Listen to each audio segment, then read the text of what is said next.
le pape du 50, ça vous plaît comme surnom? Bon, oui, je peux pas dire le contraire, hein, on va dire. Hein. Encore que le pape... Et ça vient d'où ce surnom-là? Ah, j'en ai aucune idée. Hein. On m'a toujours appelé comme ça. À l'époque où j'étais journaliste et où je courais, on m'appelait déjà comme ça. Je serais incapable de dire qui m'a sorti ça la première fois. Hein. Toujours est-il que le surnom lui est resté à Jean-Pierre Hédard. Surtout dans le monde de la moto, bien sûr, mais aussi parmi ses clients de Bagnolet, le faubourg de Paris, où il a installé ses 2 petites boutiques super spécialisées dans le 50 cm3.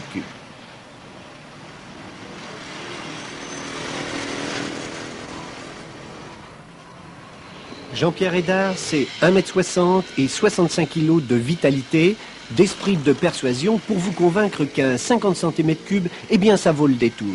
Et ça mérite beaucoup plus d'intérêt et d'attention que ce qu'on lui accorde en général dans les milieux de la compétition moto. Et Jean-Pierre sait de quoi il parle.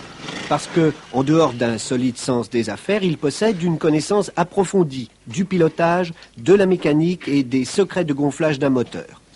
Avec Bernard le mécano, ils n'ont d'ailleurs guère leur pareil pour extirper d'une petite tasse un maximum de chevaux. Bon, ben, il reste rien, là. L'embrayage, la béquille. Oh, ben, c'est tout.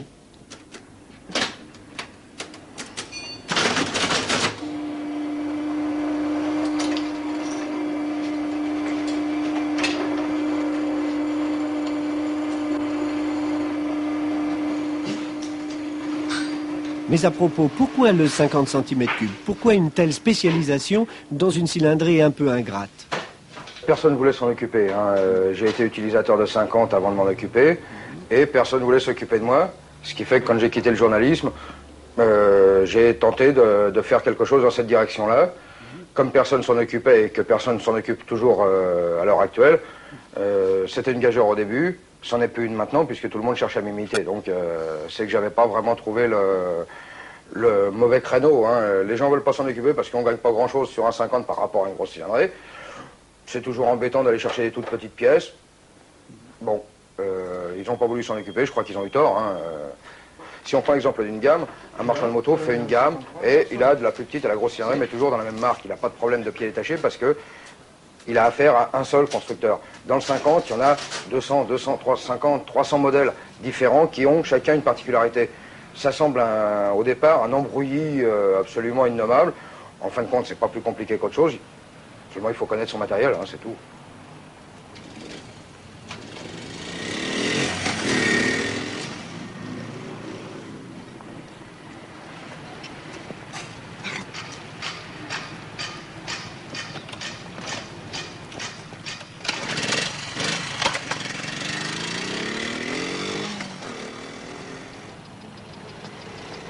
De l'atelier au magasin, en passant par le bistrot, eh bien toute la journée, la conversation roule sur le 50. Sur les prochaines épreuves d'enduro, par exemple, comme celle qui va se dérouler le 16 et 17 février prochain à Oléron, et où le pilote de Jean-Pierre, au guidon d'une tasse spécialement préparée, va se mesurer avec les 125, 250 et 400 cm3 de quelques 600 autres participants. Avec sur les 7 épreuves, 6 résultats qui comptent pour le championnat, ce qui va permettre de dégager les pilotes qui vont pouvoir aller aux 6 jours cette année à Brioude. Rien de décidé encore, tout au moins en ce qui concerne les pilotes. Hein.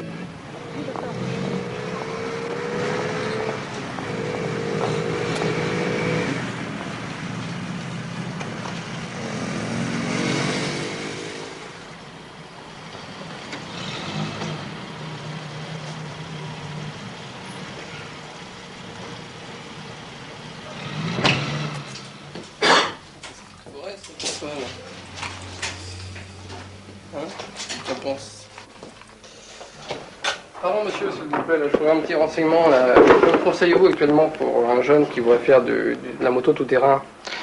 Ben, ça dépend ce qu'il veut faire comme moto tout-terrain, surtout. Hein. Bon, en gros, il y a trois catégories. Hein. Il y a le cross, circuit fermé, pas d'éclairage, non homologué pour rouler sur la route.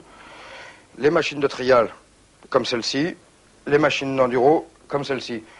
Et les machines style trail, c'est-à-dire qui sont à la fois polyvalentes, disons, pour rouler en tout-terrain et pour rouler sur la route. Le tout est fonction de ce que vous voulez faire réellement avec. À vous entendre, Jean-Pierre, il semblerait que pratiquement toutes les disciplines moto soient aujourd'hui accessibles aux 50. Oui, absolument. Hein. Pour l'instant, les disciplines qui étaient sorties, c'était la vitesse, évidemment. Après, il y a eu l'enduro, c'est un fait bien établi. Le cross aussi.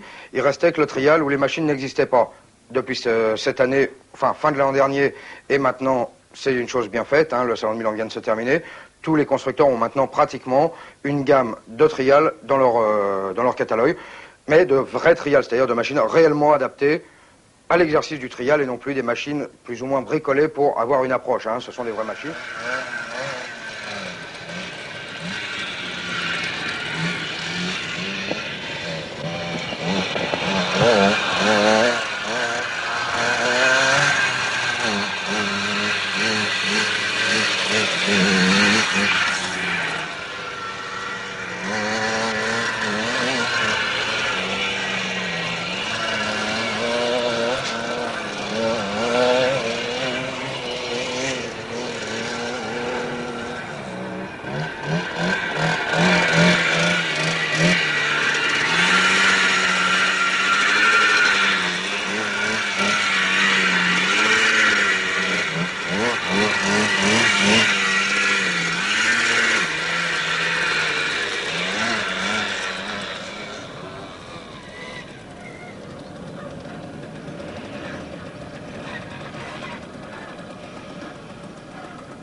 Ok, t'as vu comment le passage?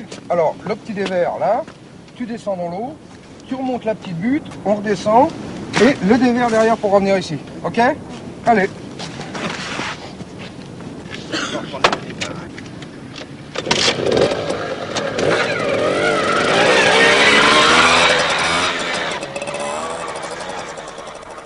Bon, ça c'est le trial en fait, faut pas confondre avec l'enduro. Là, la vitesse n'intervient pas. Ce qu'il faut, c'est ne pas poser de pied par terre pour ne pas être pénalisé. Voilà, là, il est en train de faire un petit dévers. Il tourne sans poser le pied par terre. C'est toujours le truc le plus important. Un petit passage dans l'eau. Dans l'eau, évidemment, il n'y a pas d'adhérence, donc c'est beaucoup plus dur. Voilà, il tourne sur place, dans l'eau, et pour se mettre en ligne et se présenter à l'obstacle de face. Pareil, monter, lever la roue avant, adhérer la roue arrière. Voilà, il monte et il tourne sans avoir toujours posé le pied par terre. C'est très important. Puisque dans le trial par rapport à l'enduro, la vitesse n'intervient pas du tout. C'est seulement un problème d'équilibre général. Voilà, on le voit qui tourne maintenant. Voilà. Jean-Pierre, quand on suit les évolutions de Guillaume, on a l'impression que le 50 cm3 est parfaitement adapté finalement à cette technique. Absolument, absolument. Les 50 cm3, comme les autres cylindrés maintenant, ont des moteurs spéciaux pour répondre à chaque discipline. Des cadres spéciaux, des parties cycles entièrement spéciales. Par rapport à une machine d'enduro qui sera obligée de passer plus vite, parce qu'elle n'a pas la même géométrie au niveau du cadre, les mêmes capacités au niveau du moteur, la machine de trial permet d'évoluer très lentement, mais avec une très très grande souplesse. La moto est pratiquement incalable pour pouvoir virer sur place, comme on est en train de le voir là. Il tourne pratiquement sur un tout petit rayon, ce qu'on pourrait absolument pas faire avec une moto d'enduro, bien sûr. Bien entendu, ça n'est pas une moto rapide. Absolument pas. Un 52 trial en vitesse maximum roule à 50 à l'heure, 55 à l'heure, mais par contre, il peut monter partout. Pratiquement rien ne lui est impossible au niveau de la dénivellation, au niveau de la configuration du terrain, comme pour les machines enduro, mais toujours très lentement pour ne pas poser les pieds par terre.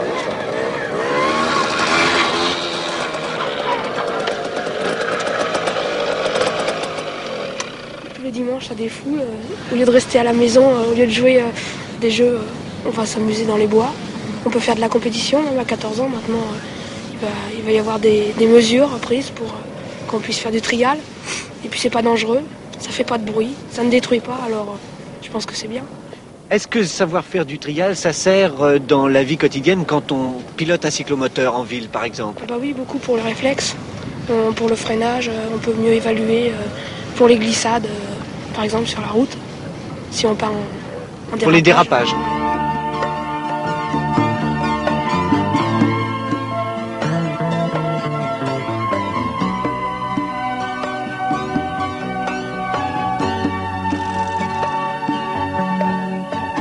Voilà, à son tour, le trial en 50 commence à exister, après l'enduro en 50 et le cross en 50. D'autre part, des machines comme ça, c'est cher, c'est vrai, mais ça se trouve ici et là en France. En revanche, les spécialistes du 50, façon Hédard, ça se compte pour l'instant sur un seul doigt d'une seule main. Et c'est quand même bien dommage.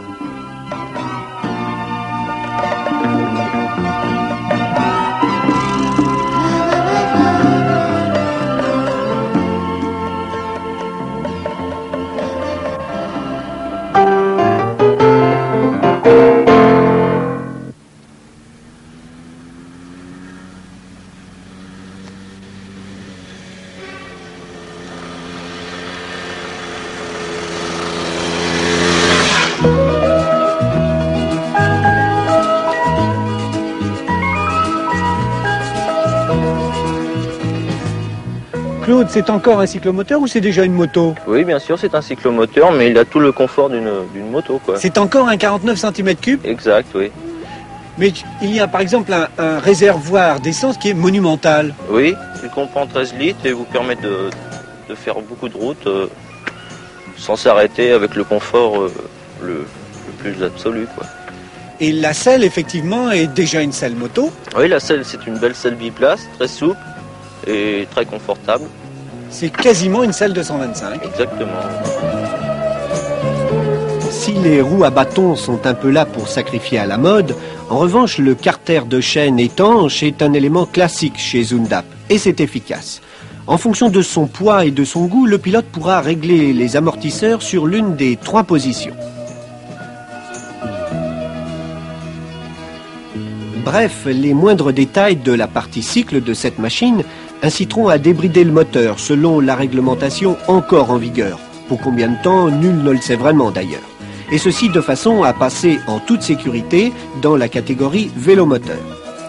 À signaler encore qu'au prix d'achat généreux de cette prestigieuse machine allemande, entre 5 et 6 000 francs, s'ajoute le coût élevé des pièces détachées importées d'un pays à la monnaie forte.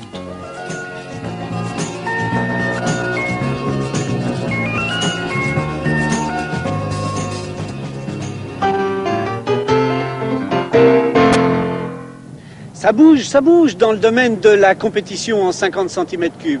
Et même la vénérable Fédération française de motocyclisme commence à s'intéresser à cette discipline, à cette cylindrée qui, il faut bien le dire, jusqu'à présent, était considérée comme mineure.